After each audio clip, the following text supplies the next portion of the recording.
Homem-Aranha Longe de Casa chegou desmentindo várias coisas que a gente esperava pro universo cinematográfico da Marvel. E agora, foi uma decepção gigantesca, tem muita coisa pra conversar sobre esse filme.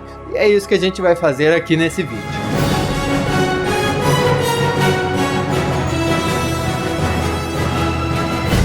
Olá, como vai? Tudo bem? Eu sou o Miguel Loquia, muito bem-vindo de volta aqui nesse canal. Se por acaso você for novo aqui, saiba que tem vídeo todo dia falando sobre super-heróis, quadrinhos, cinema, esse mundo todo nerd que a gente gosta pra caramba, hein? E eu já fiz um outro vídeo maravilhoso lá falando como eu gostei de Homem-Aranha Longe de Casa, sem dar muitos detalhes sobre a história do filme. Porém, nesse vídeo aqui é o vídeo em que eu vou comentar sobre tudo, então eu preciso contar detalhes do filme para dizer por que isso estraga algumas teorias, algumas coisas que todo mundo estava esperando, algumas coisas que a Marvel disse pra gente que iria acontecer, mas acabou não acontecendo. Eu tenho certeza que tem várias coisas que aconteceram nesse filme que dariam vídeos por si só, mas para não fazer 200 vídeos só falando de Homem-Aranha Longe de Casa, eu vou compilar tudo aqui nesse vídeo aqui, fazer um baita resumão, ficar um vídeo gigantesco. E aí, quem sabe no futuro, se a gente precisar desenvolver um pouco mais alguma dessas coisas que aconteceram em Homem-Aranha Longe de Casa, aí a gente faz outro vídeo no futuro e comenta melhor isso tudo. Por isso é importante você se inscrever e clicar no sininho para não perder as próximas atualizações aqui no canal. Dá uma chance, pô, se inscreve e eu aposto que você vai gostar. Então vamos começar com uma coisa leve que eu descobri sobre esse filme, que tem várias cenas nos trailers que não estão no filme final. Aquela cena, por exemplo, do Peter Parker vestindo a armadura do Homem-Aranha de Ferro,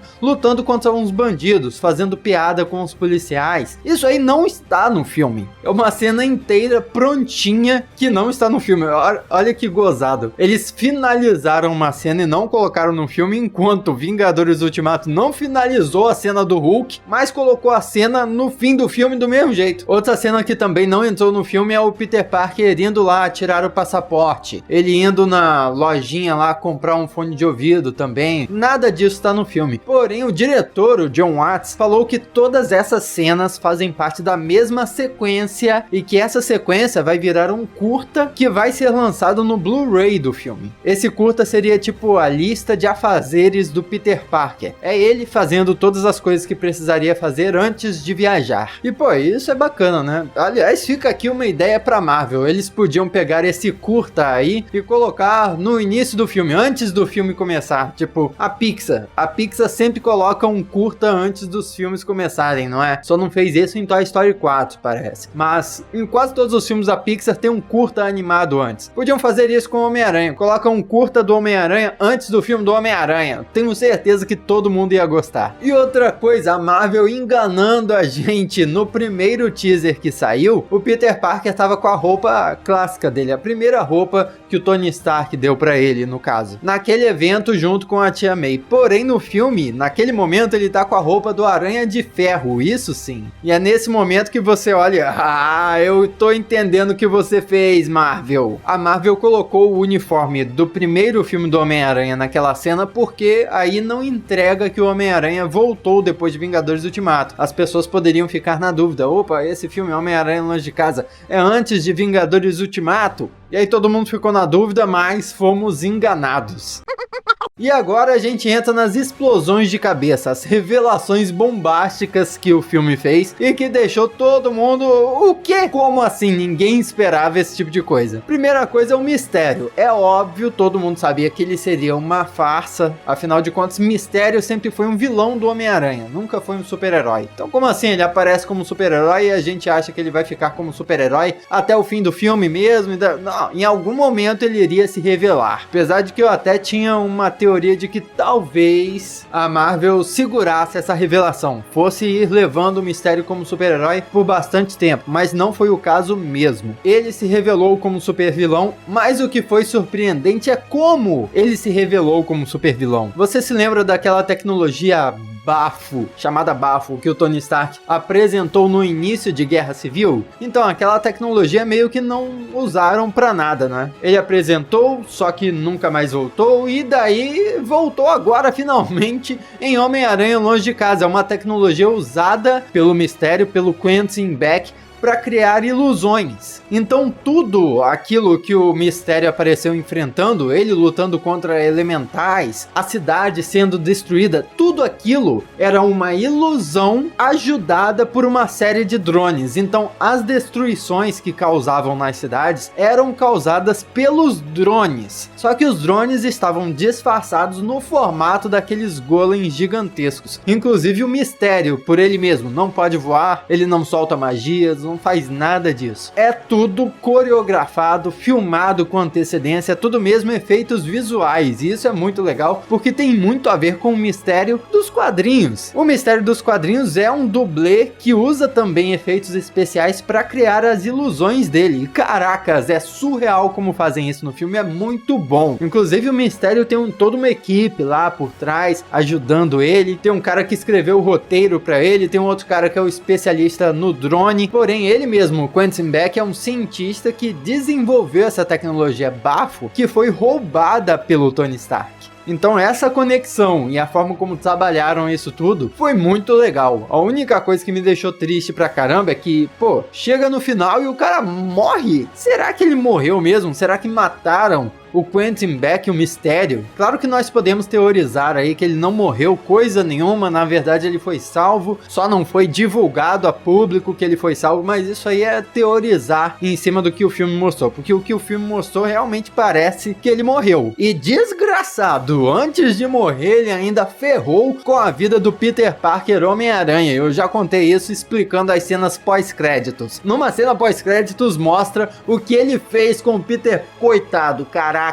Ele revelou que o Homem-Aranha é o Peter Parker. E como eu já disse, eu fiz um vídeo inteiro explicando essas cenas pós-créditos e dizendo o que isso pode significar pro futuro do Homem-Aranha. Outra coisa que eu queria conversar é sobre esses drones aí, porque os drones vêm através de uma tecnologia, um satélite que tá lá no espaço, que são controlados através do óculos que o Tony Stark dá pro Peter Parker. Então, peraí, os drones são tecnologia das indústrias Stark. Eu achei isso meio genérico, porque o pessoal lá, a equipe do Mistério, já usava alguns drones assim. E de repente o Tony Stark tem um monte de drone que é igual. E sinceramente, quando você pensa em tecnologia das indústrias Stark, eu particularmente imaginaria primeiro um monte de armadura, né? Ou algo parecido com as armaduras do Homem de Ferro, ou com aqueles drones lá que eles usavam na época de Vingadores Era de Ultron, que pareciam armaduras do Homem de Ferro, mas na verdade eram os drones que ajudavam os Vingadores. E outra coisa, o Tony Stark não tinha parado de construir armamentos desde o primeiro filme dele? Como é que de repente ele tem um satélite cheio de drones que são armados até o osso de todo tipo de armamento possível? Peraí, o Tony Stark parou de desenvolver armas ou não parou? Tá certo que ele continuou desde sempre construindo armaduras, só que armaduras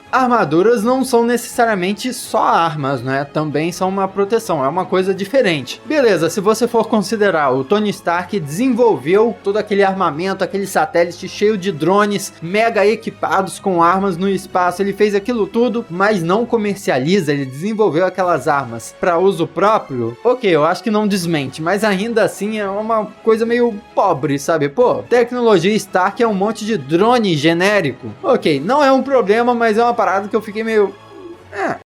Eu ainda tenho que falar sobre as teorias e os rumores que falharam miseravelmente nesse filme. Mas antes, eu ainda tenho que pincelar algumas coisinhas. Eu fiz um vídeo pouquíssimo tempo aqui falando parem de substituir o Homem de Ferro, dizendo que vai ser difícil substituir ele e ao mesmo tempo comparando dois dos principais candidatos para se tornarem um novo Homem de Ferro, entre aspas, uma nova representação, um novo super-herói parecido com o Homem de Ferro. Seria um Rapaz de Ferro e a Coração de Ferro. E muitas coisas estão indicando que a Coração de Ferro é uma personagem que deve ser apresentada em breve aí nos filmes. E mais um indício disso é que tem um easter egg dela no filme do Homem-Aranha. A hora que o Peter Parker tá no avião escolhendo qual documentário vai assistir, ele escolhe um documentário chamado Heart of Iron, The Tony Stark Story, ou seja, Coração de Ferro, a história do Tony Stark. Claro que tá escrito um pouquinho diferente, né? Tá escrito Hearts of Iron e o nome da Coração de Ferro é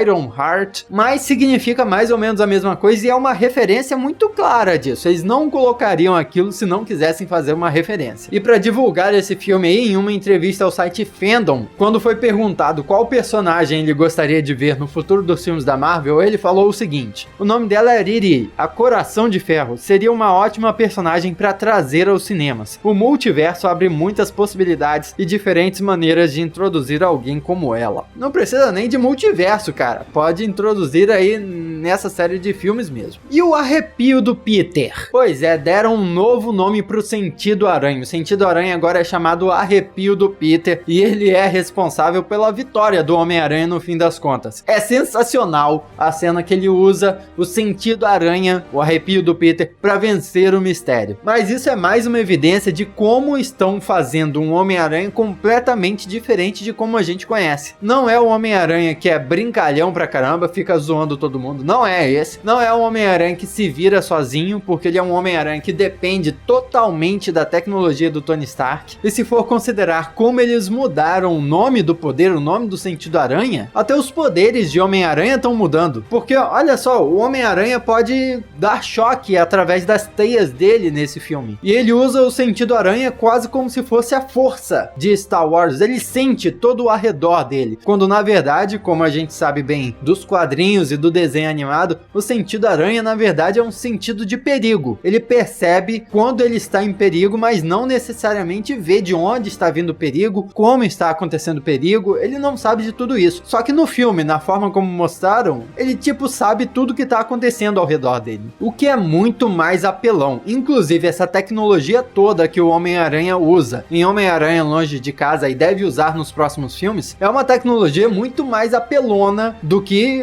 o próprio Homem-Aranha que a gente vê nos quadrinhos. O Homem-Aranha, de uma forma geral, tá muito mais poderoso no cinema do que ele é nos quadrinhos. Talvez, olha aí, seja uma forma da Marvel preparar ele para uma ameaça gigantesca que ele possa enfrentar no futuro. Se o Homem-Aranha não fosse tão poderoso assim, ele não seria capaz de enfrentar inimigos tão fortes quanto o Thanos, vamos dizer, no futuro. O Peter, que a gente viu em Homem-Aranha Longe de Casa, ele seria capaz de trocar umas porradas com o Thanos sim, viu? Até com o Hulk. E isso é bem interessante de reparar, porque alguns anos atrás, o que o cinema fazia era tornar os personagens menos poderosos. Lembra do filme dos X-Men, por exemplo? Os X-Men eram bem menos poderosos do que eles são, na verdade, nas HQs. A Jean Grey, na primeira trilogia, a Tempestade, eles diminuíram os poderes dos personagens para poder encaixarem eles nos filmes. E o que tá acontecendo com o Homem-Aranha é o contrário, estão fazendo o personagem ser mais poderoso do que ele é nos quadrinhos. Até o Hulk, pô. O Hulk nos filmes é menos poderoso do que ele é nos quadrinhos. Homem-Aranha tá com sorte, pô. Eu não vou falar sobre o J. Jonah Jameson, porque eu já falei no vídeo falando sobre pós-créditos, então vamos entrar logo nas coisas de explodir a cabeça e nas teorias que cagaram na nossa cara. As coisas que não foram comprovadas foram desmentidas. E caracas, como pode esse filme ter surpreendido tanto? Vamos começar aqui nas teorias e nos rumores que a gente estava acreditando e que acabaram não sendo confirmados no filme. E o que isso pode significar? Vamos começando aos poucos, né? O primeiro a gente já sabia que dificilmente seria verdade, que é o óculos que foi apresentado no filme Homem-Aranha Longe de Casa. Seria, na verdade, o Tony Stark ali dentro falando com o Peter Parker. Não, isso aí não aconteceu de fato no filme, isso aí a gente até já esperava. Não foi muito surpresa. E o Camaleão? Haviam várias especulações que eu reportei aqui no canal também, falando que o personagem Dimitri seria o Camaleão no filme Homem-Aranha Longe de Casa. Seria mais um vilão ali naquela história. E o que acontece é que não foi revelado que ele é o Camaleão, porém, com a revelação do Nick Fury e da Mariah Hill no fim do filme, pode ser que ele de fato seja um Skrull. E daí o Dimitri, sendo um Skrull que pode se transformar transformar em qualquer pessoa, seria de fato o camaleão, parecido com o que eu expliquei sobre esse rumor todo. Então não foi nada confirmado no filme Homem-Aranha Longe de Casa, porém, existem grandes chances de em breve confirmarem o Dimitri como um Skrull de verdade e talvez como um vilão, o camaleão dos quadrinhos. E agora o negócio começa a dar ruim, porque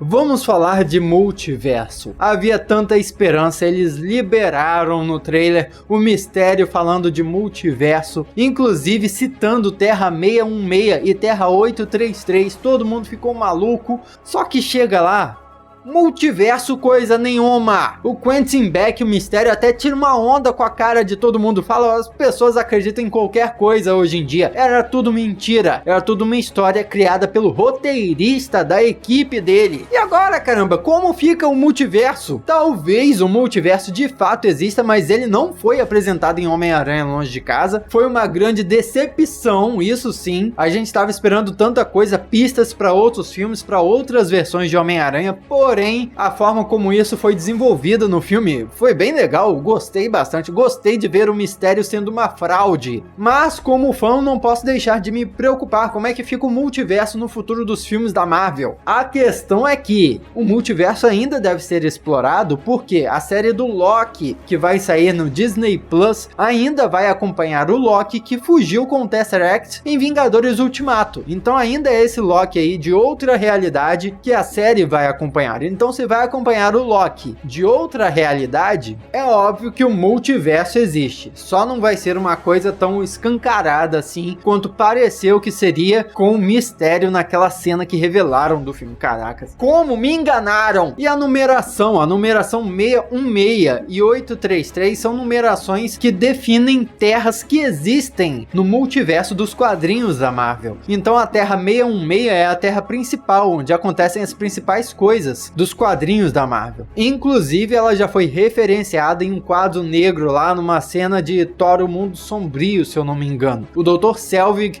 numerou 616 para definir a Terra, a realidade em que a gente vive. Enquanto a Terra 833, que é a Terra de onde o Mistério disse que veio naquele clipe que divulgaram, é a Terra de onde saiu o Homem-Aranha britânico, que é um Homem-Aranha que meio que controla, patrulha o multiverso. É uma mistura do Homem-Aranha com o Capitão Britânia. E aí que todo mundo ficou louco. Pera aí, o Homem-Aranha está em Londres no filme. E aí o Mistério citou a Terra 833, que é a terra de onde sai o Homem-Aranha britânico, que é o Homem-Aranha do Reino Unido, que é um Homem-Aranha que saiu de Londres. Ou seja, tudo se encaixa, caracas, vai aparecer outro Homem-Aranha de outro universo. Nada disso aconteceu. Qual a explicação para eles terem usado essas numerações exatamente? Como eu falei, na equipe do Mistério existe um roteirista. Talvez esse roteirista tenha pesquisado qual é dessa de multiverso, quais são as teorias sobre multiverso e tenha encontrado essa numeração 616 para definir o universo em que os super-heróis vivem nos cinemas. E aí ele usou essa numeração aí para definir o universo que o Mistério falaria no textinho dele para explicar de onde veio. Mas isso ainda seria zoado, porque nos quadrinhos várias vezes o multiverso inteiro é destruído, então o universo dos filmes teria que ser destruído também. O que teria de acontecer é os filmes serem um multiverso separado, mas nossa, eu teria que fazer um vídeo inteiro só falando sobre o multiverso do Homem-Aranha e do universo cinematográfico da Marvel. Deixa isso para outro vídeo, quem sabe. E outro rumor fortíssimo que estava crescendo em cima desse filme, que eu cansei de falar aqui no canal, mas que não se comprovou, foi do Norman Osborn. Apesar de várias fontes em Hollywood indicarem que o Norman Osborn iria ser apresentado em Homem-Aranha Longe de Casa, isso nem de perto aconteceu. Talvez tenham cortado ele, talvez tenham deixado para um outro filme, mas a questão é que não tem nada de Norman Osborn, não tem nada de Oscorp, e não tem nada de Sexteto Sinistro. Você, se acompanha aqui o canal, deve se lembrar de uma cena pós-créditos que havia supostamente vazado de um técnico de efeitos especiais que trabalha lá junto com a Marvel em alguns filmes e trabalhou nessa cena aí com todos os membros do Sexteto Sinistro se reunindo no prédio da Oscorp. não teve essa cena pós-crédito. Se ela existe, ela foi cortada, mas ela não deve nem existir. O que na verdade é muito interessante, porque as cenas pós-créditos que nós tivemos no filme são cenas pós-créditos muito mais confusas do que a gente esperava. Se fosse uma cena pós-créditos mostrando Norman Osborn ou Sexteto Sinistro, a gente já poderia adivinhar todo o futuro do Homem-Aranha aí. O Homem-Aranha vai enfrentar todos esses super vilões aí, o Norman Osborn vai virar o Duende Verde, vai criar os Vingadores Sombrios em algum momento, vai ser uma loucura. Mas não, atualmente a gente não faz ideia do que vai acontecer. Isso é ótimo.